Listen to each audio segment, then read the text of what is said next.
சொல்லிட்டு இருக்காங்க.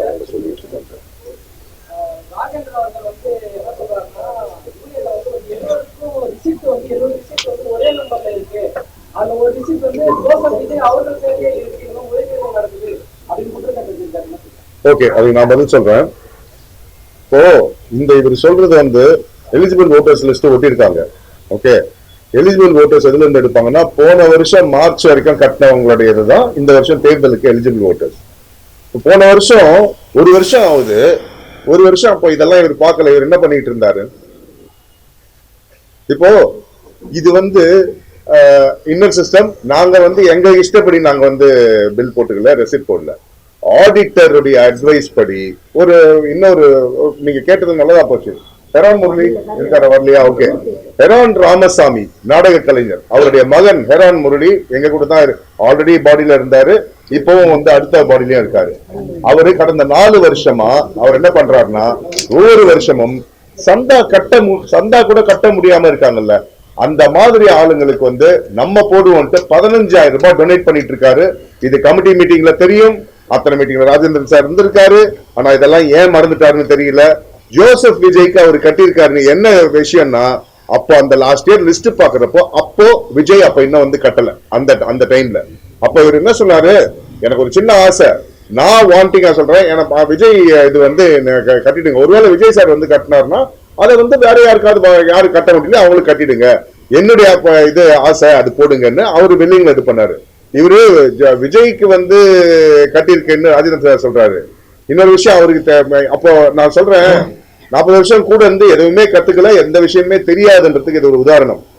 ஸ்ருதிஹாசன் எங்க மெம்பர், சிங்கர் கார்த்தி எங்க மெம்பர். அவங்க மெம்பர் ஆனதுல இருந்து அவங்க மெம்பர் ஆகணும்னு மெம்பர் ஆகல. அவங்க ஒரு படத்தை பேசணும்னு வந்தாங்க, மெம்பர் ஆயிட்டு பேசுங்கன்னு தலைவர் சொன்னாங்க, மெம்பர் ஆனாங்க. மெம்பருக்கு ப்ரொடியூசர் காசு கட்டினாங்க. இவங்களுக்கு மெம்பர் டப்பிங் யூனியன் மெம்பர் ஆகணும்னு ஆசைப்பட்டுலாம் அவங்க வரல. அதனால அதை பத்தி அவங்களுக்கு பெருசா இருக்காது. ஆனால் அவங்க 2 பேருக்கும், ஸ்ருதிஹாசனுக்கும் சரி கார்த்திக்குக்கும் சரி, அவங்க சேர்ந்ததுல இருந்து இந்த அத்தனை வருஷமும் நான் 200 ரூபாய் கட்டிட்டு இருக்கேன் சந்தா. என்ன அவங்களால சந்தா கட்ட முடியாதுனால கட்டுறேன் நானே கிடையாது. இது ஒரு பெருமை, எங்களுக்கு இருக்கிற பெருமை. இவங்க எங்க யூனியன் மெம்பருங்க.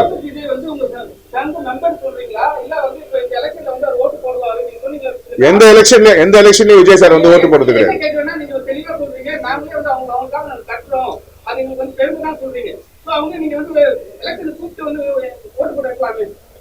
எங்க ஓட்டுங்கிறது அவருடைய உரிமை, ஒவ்வொருத்தருடைய உரிமை, கடமை. அது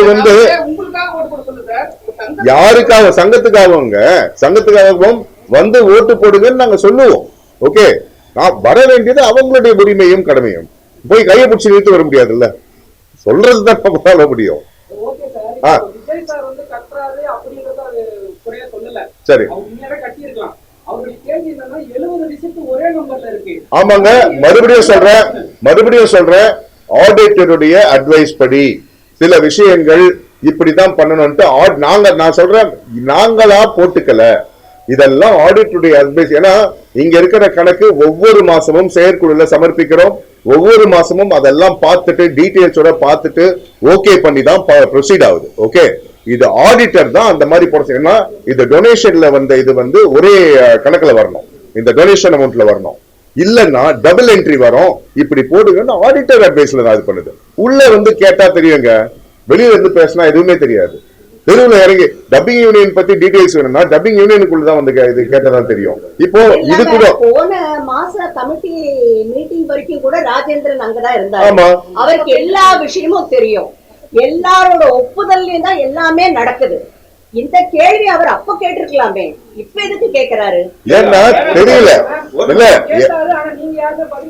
யாருகிட்டயும் அவர் கேட்கலங்க, யாருகிட்டயும் அவர் கேட்கல, உங்ககிட்ட தான் கேட்டாரு. அவரு இன்டர்வியூ கொடுக்கும் போது ஒரு விஷயம் சொல்றாரு. ஒரே ஒரு பத்திரிகையாளர் தான் இருக்காங்க. அவர் கேட்கிறாரு, எங்க உள்ள பணம் கையாடல் ஏதாவது நடந்திருக்குமா அப்படின்னு கேட்கிறாரு. அதுக்கு அவர் பதில் சொல்றாரு, நான் ஜெயிச்சு உள்ள போய் உட்கார்ந்ததுக்கு அப்புறம் தான் அதை பத்தி எல்லாம் தெரிஞ்சுக்க முடியும் அப்படின்றாரு. இவ்வளவு நாள் என்ன அவர் குழல் செயலியா உட்கார்ந்து இருந்தாரு? சார், உங்க கேள்விக்கு நீங்க கேட்டுட்டு இருக்கீங்க. உங்க கேள்விக்கு ஷார்ட்டா பதில் சொல்றேன். இதெல்லாம் என்னன்னா, அண்ணா என்ன தலைவர்னு சொன்னார்ல, அவர் நினைச்சிட்டு இருந்தாரு அவரை தலைவர்னு சொல்லுவாருன்னு. சொல்லல அப்படின்னு எதிரில போய் நின்னுட்டாரு. சோ நின்னுட்டதுக்கு அப்புறம் என்ன பண்றது? நான் இதெல்லாம் நல்லது பண்ணணும், எல்லா நல்லதும் பண்ணிட்டு இருக்காரு, ஆல்ரெடி பண்ணிட்டு தான் இருக்கோம். பழி சொல்லணும். என்ன பழி சொல்றது? என்ன இதுக்கு இன்னொன்னு சொல்றேன், இவர் ஒரு சொந்த புத்தியில பேசல, இது பின்னாடி இருந்து ஒருத்தன் எடுத்து கொடுத்துட்டு இருக்கான். ஓகே, அதுதான் இவர் பேசிட்டு இருக்காரு. எங்க மெம்பர்ஸ் தெரியும் அது யாருன்னு நான் சொல்லிட்டு இருக்கேன். ஓகேயா? சோ ஓரளவுக்கு இதை நான் மறுபடியும் ஆரம்பத்துல சொன்ன மாதிரி அவர் சொன்ன குற்றச்சாட்டுக்கு இங்க விளக்கெல்லாம் சொல்ல வரல. நாங்க சில பொய்களை உடைக்க வந்திருக்கோம். ஒண்ணு, சில விஷயங்களை எடுத்து சொல்ல வந்திருக்கோம். அவ்வளவுதான். ராதாரவி சார் இப்ப கொஞ்சம் வயசு முழுதுனால அவர் தலைவரா வச்சுட்டு கொஞ்ச நாளுக்கு அப்புறம் அவர் ஜெயிக்க வச்சுட்டு அதுக்கப்புறம் வேற தலைவர் உட்கார மாதிரி ஒரு பேச்சு போயிட்டு இருக்கு. இருங்க வேற தலைவர்னா யாரு? பதில் சொல்ல என்னங்க உங்க கையில தான் நான் சொல்றேன். அதான் கேக்குறேன். இருடா என்ன சொல்றாங்கன்னா அவங்க அது மாதிரி ஒரு பேச்சு போயிட்டு இருக்கு. சரி, ராதாரவி சார் இல்லன்னா சங்கமும் ஒண்ணு இல்ல, அவங்க உண்மையை சொல்றாங்க. சங்கமும் ஒண்ணு இல்ல, பின்னாடி வேற உறுப்பினரும் ஒண்ணு இல்லைன்றாங்க. சரி, உங்களோட பதில். ராதாரவி சார் கோழை இல்லைங்க. ராதாரவி சார் கோழை இல்ல. நான் இப்ப வரேன், நான் வர மாதிரி வரேன், 2 மாசம் கழிச்சதுக்கு அப்புறம் கதிர் நீ வா, இல்ல துர்கா நீ வா அப்படின்னு சொல்றதுக்கு அவர் கோழை கிடையாது. அவரே நேரடியா சொல்லுவாரு. அது ராஜேந்திரன் சார் வாய் மூலமா சொல்ல வேண்டிய அவசியமே இல்லை. அதான் இல்ல அண்ணா, அதுக்கு அண்ணன் சொல்லுவாங்க. அதாவது அவர் சொல்றது என்னன்னா, ராதாரவி சார் இப்படி பண்றாரு, இப்படி பண்ண போறாரு. அவங்க யூனியனை விற்க போறது இல்லைல்ல.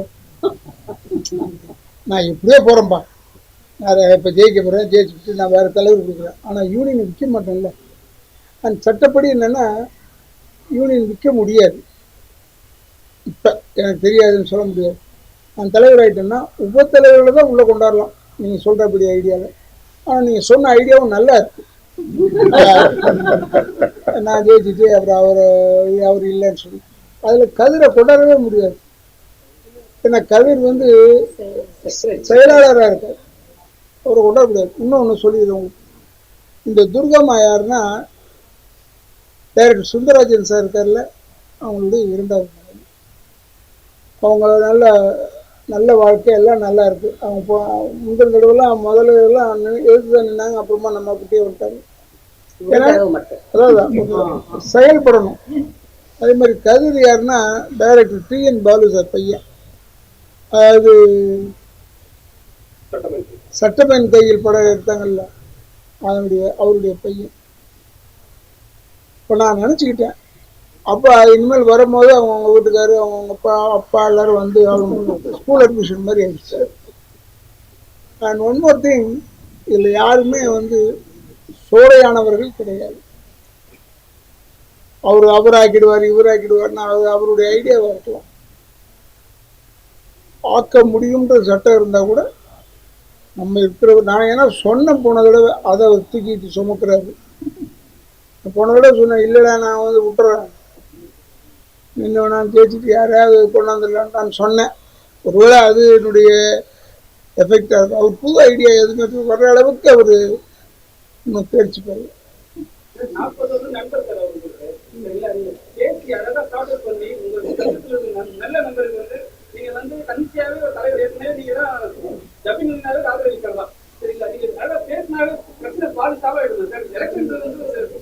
அதாவது அழகா எப்படி பேசலாம் பார்த்துட்டு இருந்தேன். யானை குடிச்சுட்டே இருந்தது தண்ணியை. அங்கேருந்து நான் அவன் இசைக்குன்னு சொல்கிறான், உடனே தண்ணியை கையை கட்டிட்டு. யானைக்கு புரியுது, ஏன் மனுஷனுக்கு புரியலன்னு தெரியல. அதனால் சொல்கிறேன், இப்போ நாய் ஓடி திரவிட்டு சொல்லணும்னா அந்த ஓடிடுத. அது மாதிரி அவரும் இருக்கலாம். அவர் இல்லை நான் ஆசீர்வாதம் வாங்கிட்டேன். ஆசீர்வாதம் என்னது பெரிய ஆசீர்வாதம்? சொன்னா நான் நிற்கிறேன்னு சொல்றவங்கள நான் நிற்கக்கூடாதுன்னு சொல்லக்கூடாது. அதுதான் பேசிக்கா. அதனால அவர் நின்னார். அவ்வளவு.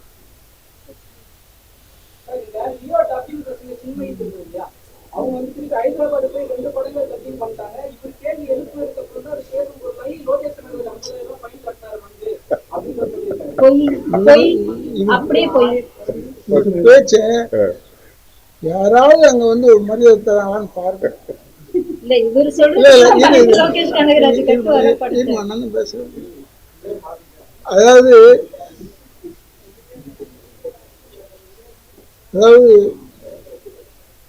லோகேஷ் கனகராஜ் சார் தான் கொடுக்கணுன்றதே இல்லை. யார் நடிச்சாங்கன்னு பார்த்தேன், யாரும் வாங்கலையே.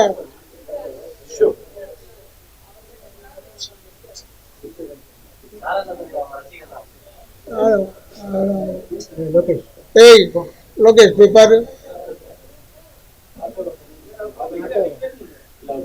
பப்ளிக்கா பேசலாமா? டிஸ்டர்பன்ஸ் சரி. என்ன இந்த லோகேஷ் கனகராஜ் வந்து அவருக்கும் பாவம், அவருக்கும் தெரியாது. அவரு நான் மெம்பரா என்ன ரூல்ஸ் எல்லாம் தெரியாது. செஞ்சுட்டாரு. இருந்தாலும் நான் ஃபோன் பண்ணுவேன்னா உன்னை ஒத்துக்கிட்டாரு. நான் அனுப்புறேங்க அனுப்புறேன்னா அது அனுப்பிச்சுட்டு இருப்பேன். அது இவர் சொல்லி தான் அங்கே போய் சொல்லி அப்போ ஆச்சுன்னு சொன்னால் அந்த பெருமை அவருக்கு போகணும்னா பெருமை போட்டோம். எனக்கு ஒன்றும் இல்லை, வந்துடுச்சு காசு யூனியனுக்கு, அவ்வளோதான். எங்கேயாவது அதோட ஓவர்.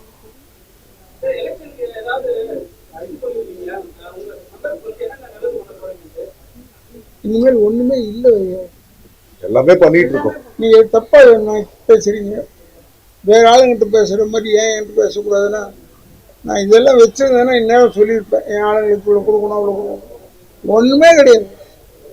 இதுல வேலை இருக்கு. இனி அவங்க என்ன கேக்குறாங்களோ, பெரும்பான்மையான உறுப்பினர்கள் என்ன கேக்குறாங்களோ அதை எங்க தலைவர் செய்வார் சார். நாங்க சொல்லிதான் ஓட்டு கேட்க சொல்லியிருக்காரு சார். நாங்க எல்லா எலெக்ஷன்லயும் சொல்றது, இவர் வாக்குறுதி தான் கொடுக்க மாட்டாரு, வாழ்க்கை கொடுப்பாரு, அவ்வளவுதான். ரைட்டா? என்ன வேணும் ஏங்க? 1985 இருந்து அவரு தானே பண்ணிட்டு இருக்காரு. அவருக்கு தெரியாதா யாருக்கு என்ன பண்ணணும்னு? எல்லாமே பண்ணி உண்மையாவே அவர் சொன்ன மாதிரி இனி பண்றதுக்கு எதுவும் இல்ல. ஒன்னே ஒண்ணுதான் இருக்கு, நாங்க போராடிட்டு இருக்கோம். அதுக்கு சின்னத்திரை யூனியனுக்குள்ள வரணும். இது எங்க உறுப்பினர்களுடைய கோரிக்கை. அது எங்க ஆளுமை மிக்க தலைவர் தலைமையில அதுவும் நடக்கும். இதை தடுக்கணுங்கிறதுக்காக தான் வேற ஒருத்தன் பின்னாடி இருந்து ஆபரேட் பண்றான், இவங்க இது பண்றாங்க. இன்னொன்று ஒரு சின்ன ஒரே ஒரு விளக்கம், சின்னைய நாம் பேச விட்டேன்னு ராஜேந்திர சார் சொல்லியிருக்காரு. ஓகேயா? நாங்க பேச விடல. அப்புறம் எப்படி திருட எப்படி நைட்ல வந்து யாருக்கும் தெரியாம திருடுவானோ அந்த மாதிரி நைட்ல திருத்தனமா வந்து பேசினது.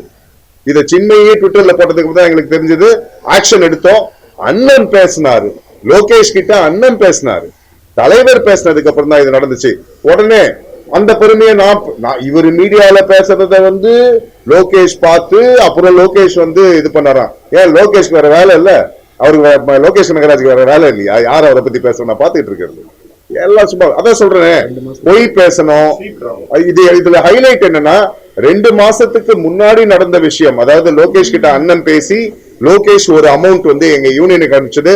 அந்த அமௌண்ட்டை அவரு கூடவே இருந்து கேட்டுட்டு தப்பா சொல்றாரு. ஞாபகம் இல்ல அவருக்கு. சோ ஆத்திரக்காரனுக்கு புத்தி மட்டும்பாங்க. அந்த மாதிரி தப்பு தப்பா பேசுறாரு எல்லாமே. Thank you very much.